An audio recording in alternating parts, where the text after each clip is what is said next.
Hi friends, ఈరోజు మీకోసం ఒక కథ. ఇక ఆలస్యం చేయకుండా కథలోకి వెళ్ళిపోదాం. మొన్న చూసి వెళ్ళిన పెళ్లివారికి మన సంబంధం నచ్చిందటండి. మొహం నిండా సంతోషంతో పెళ్లిళ్ళ పేరే వార్త మోసుకొచ్చాడు. ఆ మాట విన్న నాన్న ముఖంలో ఎంతో ఆనందం.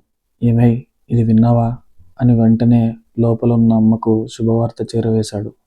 ఇంట్లో సందడి మొదలైంది. మాది ఓ మోస్తరు పల్లెటూరు. నేను వారికి ఏకైక సంతానం. ఈ సంవత్సరం డిగ్రీ పూర్తి చేశాను.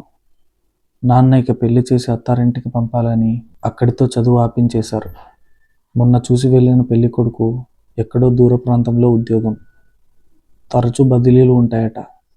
అందువల్ల ఉద్యోగం చేసే అమ్మాయి వద్దు, పల్లెటూరి అమ్మాయి అయినా కొంతవరకు చదువుకొని ఉంటే చాలు అని మా సంబంధం చూడటానికి వచ్చారు. నిజం చెప్పొద్దు, పెళ్లి కొడుకు మురళి మంచి ఒద్దు పొడవుతో అందంగా ఉన్నాడు. ఉన్న కాసేపట్లో తన ప్రవర్తనను బట్టి మంచివాడే అని కూడా అనిపించింది. పైపెచ్చు మంచి ఉద్యోగం కూడాను.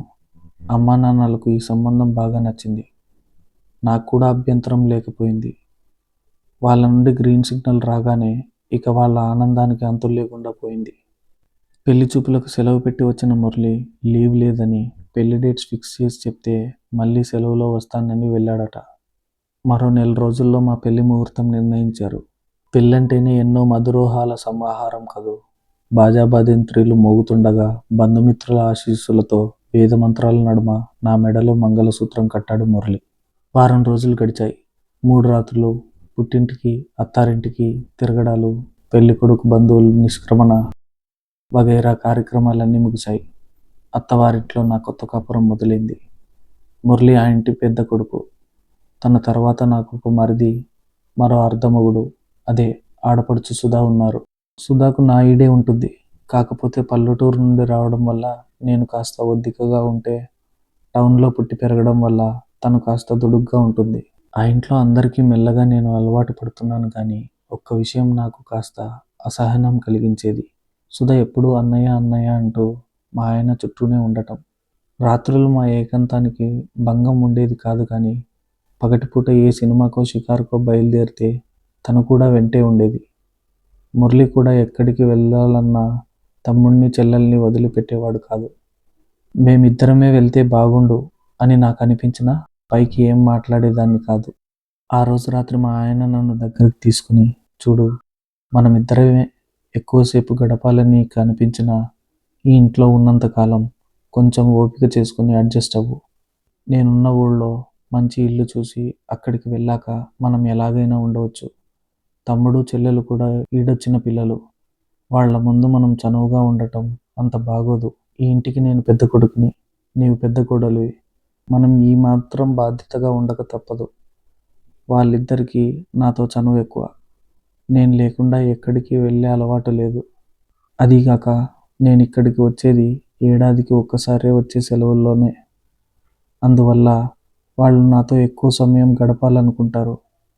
ఈ ఇంట్లో నీవు వేరే మనిషివి కాదు. నీవు కూడా వాళ్ళతో కలిసిపోవడానికి ప్రయత్నించు. మనసులో ఏమీ పెట్టుకుని బాధపడకు అని అనునయించారు. ఈయనకు నా మనసులో మాటలు ఎలా తెలిసిపోయాయో అనుకున్నాను. ఆయన ఉన్నన్ని రోజులు స్వర్గంలో విహరింపజేశాడు. నెల రోజులు ఎలా గడిచిపోయాయో తెలియదు. తనకు క్వార్టర్స్ దొరకడానికి 3 నెలల సమయం పడుతుంది.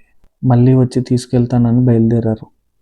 ఆయన వెళ్ళిపోతారంటే నాకెందుకో దిగులేసింది. ఈ మగవాళ్ళు మహా మాయగాళ్ళు.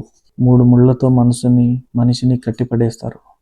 వెళ్ళేటప్పుడు, నువ్వు వెళ్ళాలంటే మీ ఊరికి వెళ్ళు, కానీ నువ్వు ఇక్కడే ఉండాలనేది నా ఇష్టం అని చెప్పి వెళ్ళారు.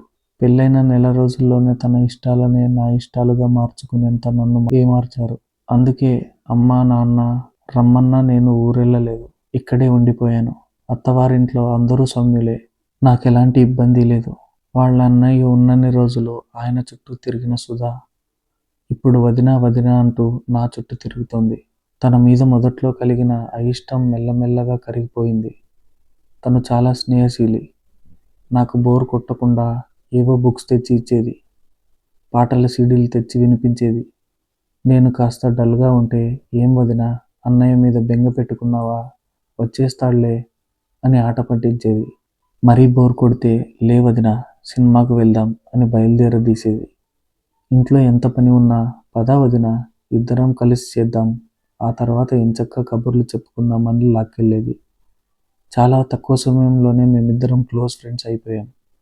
తన కాలేజీ కబుర్లు, ఫ్రెండ్స్ వీటితో నాకు కూడా ఎట్టే కాలం గడిచిపోయేది. ఒకరోజు కాలేజీ నుండి హడావిడిగా వచ్చింది. వదిన, నాకు కాలేజీలో పాటల పోటీ ఉంది. నేను కూడా పాల్గొంటున్నాను.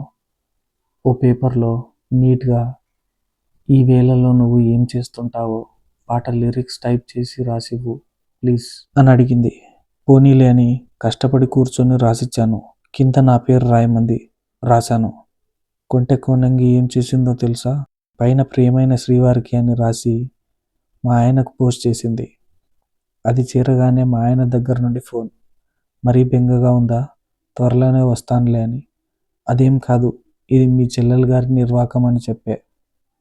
అది సరేలే, నీ మనసులో మాట కూడా అవేగా, అందుకే పంపి ఉంటుంది అన్నాడు. ఈ అన్నా చెల్లెలిద్దరూ అసాధ్యులే అనుకున్నాను. 3 నెలల తర్వాత మురళి వచ్చాడు నన్ను తీసుకుని వెళ్ళడానికి. మా ఇద్దరి సఖ్యత చూసి ఇందుకే నిన్ను ఇక్కడే ఉండమన్నాను అన్నాడు. నాకు కూడా నిజమే అనిపించింది. నేను మా ఊరు వెళ్ళిపోయి ఉంటే సుధ మీద నా అభిప్రాయం మారి ఉండేది కాదు. నాకు ఇంత మంచి స్నేహితురాలు దొరికేది కాదు. మురళితో బయలుదేరి వెళ్ళేటప్పుడు సుధను విడిచి వెళ్ళలేకపోయాను. సంవత్సరం తర్వాత మురళి మళ్ళీ ఇక్కడే వదిలిపెట్టాడు డెలివరీ కోసమని. మొదటి కాన్పు పుట్టింట్లో జరగాలని అమ్మవాళ్ళు పంపమని అడిగినా అక్కడ పల్లెటూరులో సౌకర్యాలు తక్కువని ఇక్కడే ఉంచాడు మురళి. ఇక్కడ సుధా అత్తగారు నన్ను కంటికి రెప్పలా చూసుకున్నారు. పండంటి బాబు పుట్టాడు. సుధా సంబరం చెప్పనవసరం లేదు. వాడిని ఎత్తుకోవడం చేతకాకపోయినా తెగ తాపత్రయపడిపోయేది. ఉయ్యాల్లో వేసి ఊపడం, ఆడించడం చేసేది. కొన్ని రోజులు తమతో ఉంచుకొని పంపుతామని అమ్మ వాళ్ళు వచ్చి నన్ను బాబుని తీసుకువెళ్లారు. అక్కడికి కూడా అప్పుడప్పుడు వచ్చి చూసి వెళ్ళేది సుధ. ఏళ్లు గడిచే కొద్దీ మా స్నేహం ఇంకా బలపడుతోంది. సుధ చదువు కూడా పూర్తయింది. మంచి ఉద్యోగం కూడా వచ్చింది. పెళ్లి సంబంధాలు చూడటం, త్వరగానే ఓ మంచి సంబంధం కుదరడం జరిగిపోయాయి. మురళి ఓ 4 రోజులు సెలవు పెట్టాడు. నేను పెళ్లి పనులు అత్తగారు ఒకరే చేసుకోలేరని ముందుగానే వచ్చేశాను. ఘనంగా సుధ పెళ్లి జరిగిపోయింది. మరో 10 రోజుల్లో మురళి లీవ్ కూడా అయిపోతుంది. పెళ్లి హడావిడి అంతా అయిపోయింది. మేం బయలుదేరే రోజు సుధ, ఆమె భర్త కూడా వచ్చారు. వదిన, నీతో మాట్లాడాలి అంటూ లోపల గదిలోకి తీసుకెళ్ళింది. ఏమై ఉంటుందో అనుకుంటూ వెళ్ళాను. గదిలోకి వెళ్ళగానే నా చేతులు పట్టుకుని, సారీ వదిన, నిన్ను చాలా ఇబ్బంది పెట్టాను అంది. తన కళ్ళల్లో లీలగా తడి. అయ్యో, నాకెందుకు సారీ చెప్పడం, ఏమైంది అసలు అడిగాను. లేదొదిన, నాకప్పుడు తెలియలేదు నిన్ను ఇబ్బంది పెడుతున్నానని. పెళ్ళై నీవు కొత్తగా మా ఇంటికి వచ్చినప్పుడు మీరెక్కడికి వెళ్ళినా నేను కూడా వచ్చేదాన్ని. మీరు కూడా నన్ను ఎప్పుడూ కాదనకుండా తీసుకువెళ్ళేవారు. ఇప్పుడు నాకు ఆడపడుచులు లేరనుకో, కానీ మొన్న నేను ఆయన సినిమాకు వెళ్తుంటే పెళ్ళికి వచ్చిన ఆయన పిన్ని కూతురు మాతో వస్తానని మారం చేసి వచ్చింది. అప్పుడు మా మధ్య తను ఎందుకు అని నాకు అనిపించింది. ఇబ్బందిగా ఫీల్ అయ్యాను.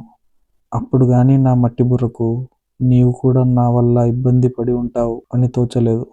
నాకప్పుడు అన్నయ్యతో సమయం గడపాలనిపించిందే గాని మీ మధ్యలో పానకంలో పుడకలా తయారవుతానని తెలియలేదు. నిజంగా సారీ అంది. ఓస్ పిచ్చి పిల్ల, ఇంతేనా? నేను ఇంకా ఏదో అనుకుని హడలి సచ్చాను. నువ్వేం మనసులో పెట్టుకోకు. మీ అన్నయ్యకి కూడా మీరంటే ఇష్టం కాబట్టే మేము అలా ఏం ఫీల్ అవ్వలేదు. అందరం కలిసి ఎంజాయ్ చేశాం కదా. ఏళ్ల క్రితం జరిగిన దాన్ని ఇప్పుడెందుకు బాధపడతావు? అనునయించాను తనను. మనసులో ఏ మూలైనా తన మీద కోపం ఉన్నా ఆ క్షణంలో ఎగిరిపోయింది నాకు. తప్పు చేశానని ఫీల్ అయిన మరుక్షణం క్షమాపణ చెప్పిన నా చిట్టి మరదలు మీద ప్రేమ రెట్టింపైంది. సుధ ఇంకా ఆ మూడ్లోనే ఉంది. ఇదంతా వదిలే సుధా. అయితే ఈ ఇబ్బందులన్నీ తెలిసేలా, ఏకాంతం కావాలనిపించేలా చూసుకుంటున్నారన్నమాట మా అన్నయ్య గారు అన్న సుధ కళ్ళల్లో కొంటగా చూశాను. చీ, పో వదిన, సిగ్గు మొగ్గైంది సుధకి.